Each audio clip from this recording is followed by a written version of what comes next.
The government, the administration of William Ruto is led by William Ruto,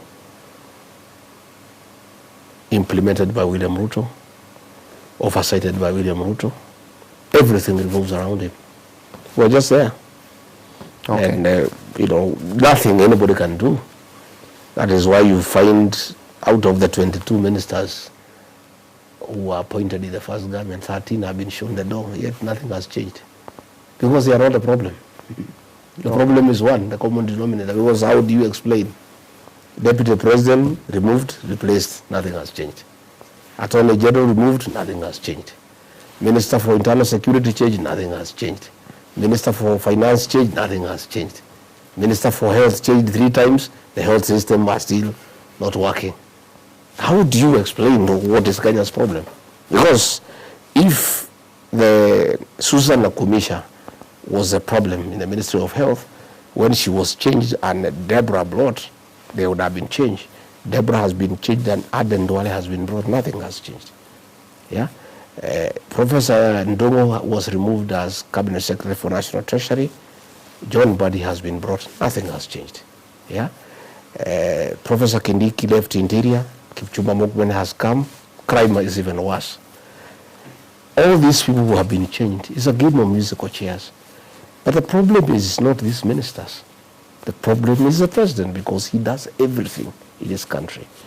Those ministers have said many times, and they are very act, because they know it's the truth, but they don't want it to be said. They are mere flower girls. The president has more advisors than ministers. But the problem is the president advises the advisors on how to advise him. You know? So it's what you call a zero-sum game. You know? Nothing can change. And I want to tell you, my friend, my good brother. Yeah. I want to tell you today, and I want you to call me for another interview. Okay. Nothing will change in this country. It will get worse. You said is the intelligence is being given, no. So it is not. He is also not good, because I was there telling him the truth. Also, you are giving him. I told him the truth, and because he doesn't want the truth, he got rid of me.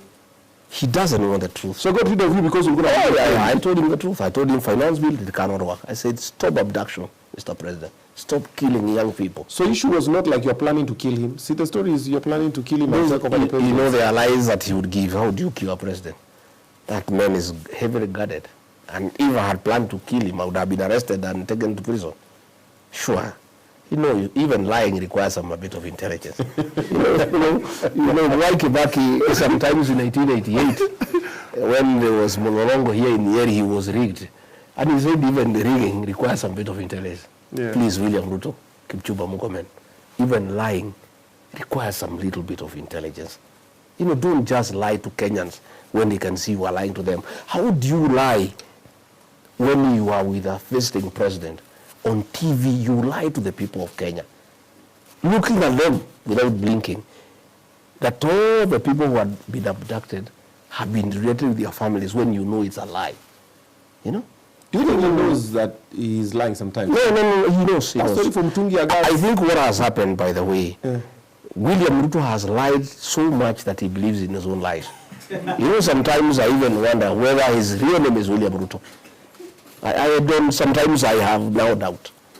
Is he really William Ruto? Because, you know, these lies are just too much. When you go and say you talk to Cheluget, a guy who died in 2017, oh, you Cheluget, Musijali, hata nimeketi naye juzi, tumekubaliana, hii maneno ya mashamba tumeketi na ni sawa na hiyo maneno yote nimenyorosha. And the man died in 2017. You know, I can't believe it. If this government is so bad, why were you working so hard not to get impeached from the government that you are speaking harshly against? Well, because I had not been employed by the government or by William Ruto or by members of parliament. But you knew that you were only allowed to do a few things. I was employed by the people of Kenya through a vote.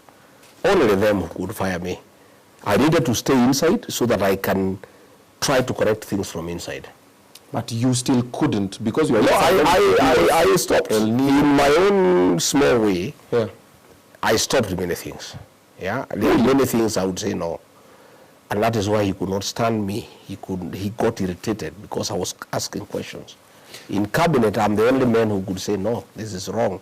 This is not acceptable. The others were not talking? Nobody can talk. Even today, everybody is yes, sir.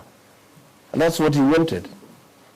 William Ruto is everything. At what point did you know Mambo Mechemuka, when you're still with him in the government? We struggled almost a year. It was very rough for that 1 year. Oh. Yeah, the whole of 2023 from October. You saw it coming, bubbling, pole. Yeah. I couldn't stand what was going on, and I kept on telling him. And he was getting very irritated, you know, very irritated. NRS has a lot of money, but it is not used for security operations. That money is the money William Ruto is using to bribe leaders. It is the money that he used to get people to impeach me. It's the money he's using to give churches 20 million.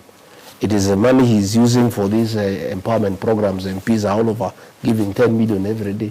You would ask yourself, where is that money coming from? These are MPs who cannot afford that money. What has happened is that, like the other day during the supplementary 10 billion shillings was allocated to NIS, ostensibly to deal with insecurity within the region. Nothing like that.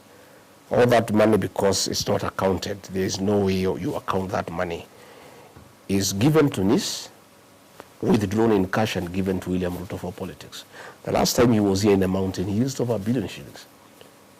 NIS has money, but that money has been directed to William Ruto. Can you verify this money? But where is the money coming from? Because I ask you, this money is given in Harambes. It's not in any budget. Or maybe he saved it.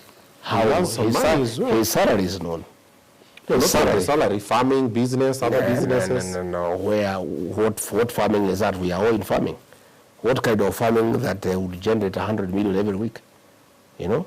If you look at the amount of money that is being spent to bribe leaders, to bribe voters, this is the money from the National Treasury, siphoned through the National Intelligence Service, and given to William Ruto for politics.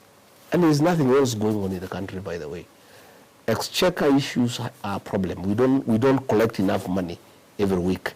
So whatever money that is available is given priority to the National Intelligence Service. That money is given to William Ruto for politics. And I can tell you that is why you find pending bills are not being paid. Today, as we speak, teachers are suffering in schools. They have money for capitation has not been released. You know, teachers, the head teachers cannot pay for supplies. They are almost being auctioned. Help, university students are at home. Health is not working. Yet, William Ruto is busy with his principal assistant and his MPs in Harambes every day, 20 million, 30 million. This is the money that is the taxpayers' money that is being channeled through the National Intelligence Service to the president, and this is the money that is being used to do politics. The president is busy making deals and making money. He has no time to verify intelligence and to find out what is happening in the country. So he is a consumer of what Haji gives him, and he likes it that way because it's easier. He gets a report, he reads and says it's okay. But you can see, you know, how embarrassing it is. When abductions started, and we told him the abductions, he asked Haji, he said there are no abductions. The president went on TV and said there are no abductions. When everybody knew abductions are taking place, and there were videos showing people being abducted, he was told by Nuruddin there are no abductions. He said, fine. He went on another day, he said, we will stop the abductions. So people asked, if you will stop them, who will you stop? It means you know they were going on. The other day, there was a president of a certain country that came, I think last week. And in one of the questions he was asked about the abductions, he said, no, everybody who was abducted has been reunited with the family, yet many people have disappeared. This president is clueless. He's so embarrassing to the country because he is here. He's the president of the country. He's supposed to be so authoritative, yet he is lying to the people of Kenya in broad daylight. And he said that all these people have been reunited with their families, yet there are so many people who are missing. There are so many others who are dead. So these ones who are dead, and I was asking, probably the dead ones, he has revived them and he reunited them with their families. And probably he has that capacity because the other day In Narok, he said he has talked to somebody who died in 2017. So probably, in the same way he talked to the guy who died in 2017, probably he has had a conversation with the Gen Zs who are killed, he has revived them and he rated them. You know, we are very embarrassed as a country. William Ruto is very persuasive. He sold us a narrative that today when we interrogate what we were doing and saying, we wonder whether we were mad, you know. Sometimes you look back to the things that you did and said, and you really wonder whether you are in your right senses. But you know, some of us are very trusting. You know, we really believed this man and his narrative, and he sold it to us, you know, hook, bait, and sinker, and we bought it. And today, this country is in shit. You know, we are in a hole. Yeah, the country is almost collapsing. You know. We are in trouble with the international community. You have heard what the Americans are saying. We are in trouble with Sudan, the DRC. You know, the economy has collapsed. There's no money in people's pocket. The health system has collapsed. The education system has collapsed. I, regarding Gachagua, bears a lot of blame for the situation we are in. And I'm very sorry to the people of Kenya. And I once more want to take this opportunity to apologize to the people of Kenya for the role I played in birthing the current leadership that has caused misery and desperation to the people of Kenya by reading the payslip and by making life unbearable. I bear great responsibility for the crisis we are in as a country. That you've created. And I have asked the people of Kenya to allow me to correct that situation. And I will. Together with other like-minded Kenyans and the people of Kenya, we must correct that situation. When they refused to bring it to the cabinet subcommittee that I chaired, and he said, "Usipeleke kwa hiyo mtu ya maneno mingi." It was taken direct to the cabinet without coming through the cabinet committee that I chaired. And he gave a direct approval without discussion, so we just regularized it in cabinet, and nobody could speak. Was it a legit deal, though? Of course not. It was pure theft of public funds. So they were actually selling the airport? Yeah, they were selling the airport, just like the way they have sold Bombers of Kenya. Bombers of Kenya, somebody has been given, a fellow from Turkey has been given a lease for 99 years. You know, and they are also using government money from the tourism fund to give to the guy to improve the facility. Lease it to somebody, then use government funds and give to the guy.